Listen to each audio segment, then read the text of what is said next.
तर हा घे डबा. आज स्टेपले केले, आठवणीने खा. थँक्स. इथं सेल्फी काढूया.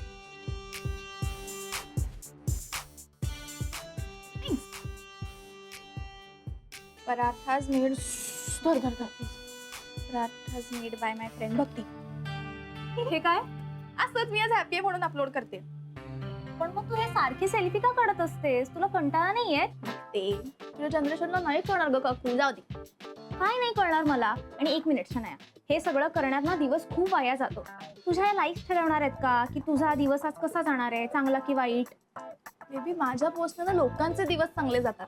सोड ना भक्ती, तू ट्राय कर ना, एकदा सेल्फी काढ ना तू आणि तू अपलोड कर. काही नको, तुझं तुला लखलाभ. तर लखलाभ म्हणजे काय? लखलाभ म्हणजे काही नाही, डबा आठवणीने खा. हा, ओके बाय.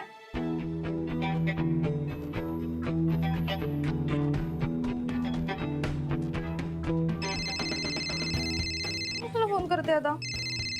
हाय शी, बोल ग. ऐक ना, वेदर काय मस्त झालंय ना. हा यार, रोमॅन्टिक वाटतंय ना एकदम. मग आपण उद्या लोणावळ्याला फिरायला जाऊ आणि फुल डे एन्जॉय करू, ठीक आहे? उद्या? हो, तुला सुट्टी आहे ना?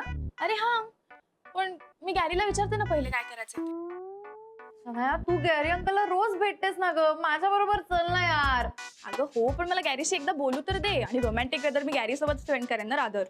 ए चल ना यार. बरं ठीक आहे फाईन, आता तुम्हाला पिकअप करायला येतो, मी बोलते त्याशी. Okay bye, see you. यार ना लवकर हो म्हणणार नाहीये. मी एक काम करते, गॅरी अंकलला मेसेज करून टाकते, तुम्हीच काय ते बघा तिला कन्व्हिन्स करायचं.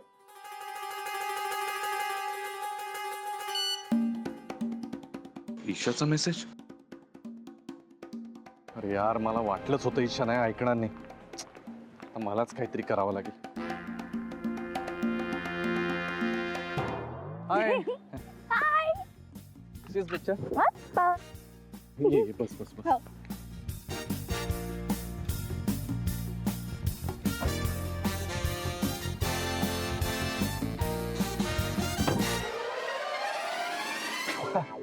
मग काय बच्चा, तेवढं उशीर का लागला तुला?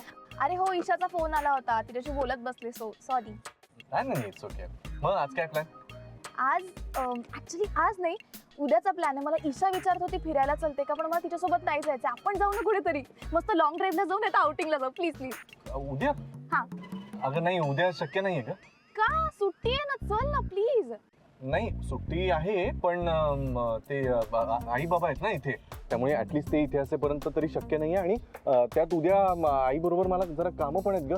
सो मी काय म्हणतो, तू एक काम कर ना, तू ईशा बरोबर जा ना कुठेतरी, मस्तपैकी आउटिंगला जा, मजा करा. नाही ना, पण मला ईशा सोबत नाही, मला तुझ्यासोबत जायचं आहे. मी कुठे जाणार आहे बच्चा, आपण तर जातच असतो ना. पण तू ईशा बरोबर छान प्लॅन कर. एक काम करूया, मस्तपैकी 5 स्टार हॉटेलला जा. माझ्या मित्राचंच आहे हॉटेल रिसॉर्ट सगळंच. म्हणजे मी त्याला एक फोन करतो, लगेच बुकिंग करून टाकू. अरे पण नको ना, चल ना तू. बच्चा, आपण तर करूच ना प्लॅन. पण मैत्रिणी बरोबर जायची मजा वेगळी असते की नाही. मस्तपैकी एक रात्र घालव, गप्पा मारा, खा प्या, काय एन्जॉय करा. तुम्हाला जे हवं ते करा. हा, मी लगेच बुक करतो. हा हॅलो.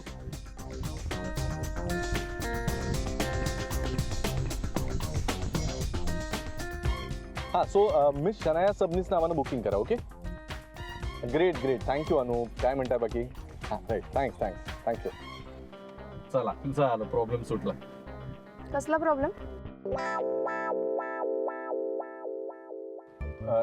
याचा बुकिंगचा. आता पावसाळ्याचे दिवस आहेत ना, सगळे फिरायला जातात, सगळे हॉटेल्स रिसॉर्ट बुक असतात. तर मला वाटत होतं की बुकिंग होईल की नाही, तर मोठा प्रॉब्लेम सुटला, बुकिंग झालं असं. यू शुअर ना, मी ईशा सोबतच जाऊ ना? हो हो, तू जा ईशा बरोबर. आणि बच्चा, आय प्रॉमिस यू, आई बाबा एकदा नागपूरला गेले ना की आपण जाऊ ना, आपला प्लॅन करूया. ओके. निघायचं? गॅरी, मला आईस्क्रीम खायचंय. आईस्क्रीम? आणि आता? हा. अगं आता इथे कुठं मिळणार आहे आईस्क्रीम? तो तिथे आईस्क्रीम वाला आहे, प्लीज आण ना. तू पण ना. Please please. बरं ठीक, बस. हा.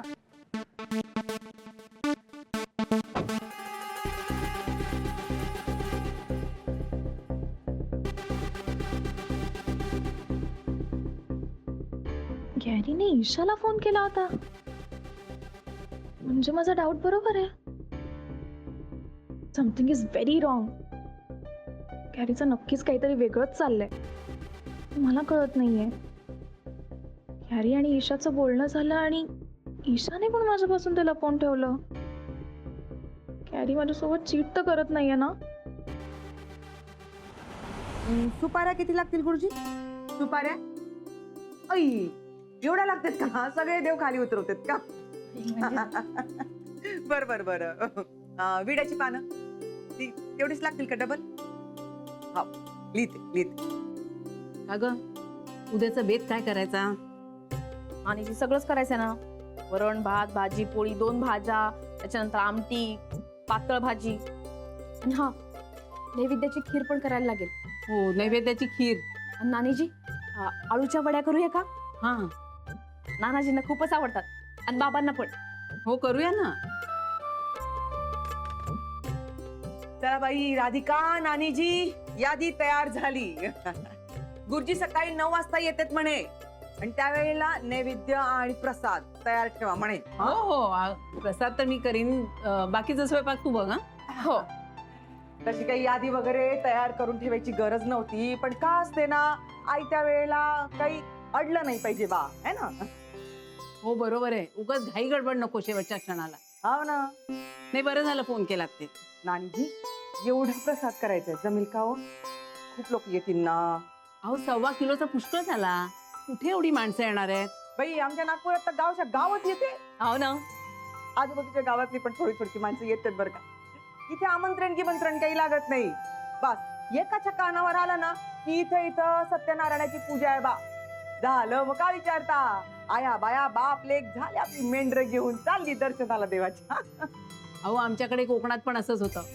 म्हणजे पूजा असली ना की संध्याकाळी भजन कीर्तन असा काहीतरी कार्यक्रम असायचा. अहो, किती माणसं यायची, पंक्तीच्या पंक्ती उठायच्या अगदी. हो, आता कसल्या पंक्तीत कसलं काय काही नाही. त्या पोरी पाळी का करते, बाहेरच्या बाहेर कॉन्ट्रॅक्ट देते आणि मोकळे होते. मग त्यात काय मजा? मला तर माझ्या हातचं कोणी चवीनं खाणार असेल ना तर फार बरं वाटतं, आणि देवाचं केल्याचंही समाधान. पण तुझे हे विचार एकदा आमच्या समिधाच्या कानावर पडू दे. आणि जी असं काऊन बोलता तुम्ही तिला? ती तिच्या परीनं करते ना. आणि तसंही सगळ्याच बायकांनी घरी करायचं ठरवलं तर माझा धंदा कसा चालणार? हा, पाहिलं? Business woman. बाप्पा, आई मी विसरूनच गेले. त्या हॉटेलच्या मालकांना भेटायला जायचं होतं ना. मग स्वतः इथं का करते बाई? जा ना, बाकीचं महत्वाचं सगळं आम्ही बघू. मी आणि नानी जाऊ ना. हो हो, आम्ही तयारी करतो. चल जानी, उठ उठ उठ. आई नानीजी तुम्ही आहात ना म्हणून सगळं निभावते. नाही, हे काम मिळालं ना तर खूपच बरं होऊन जाईल. तसं झालं ना तर पूजेच्या आधीच चांगल्या कामाची सुरुवात होऊन जाईल. तथाच तू.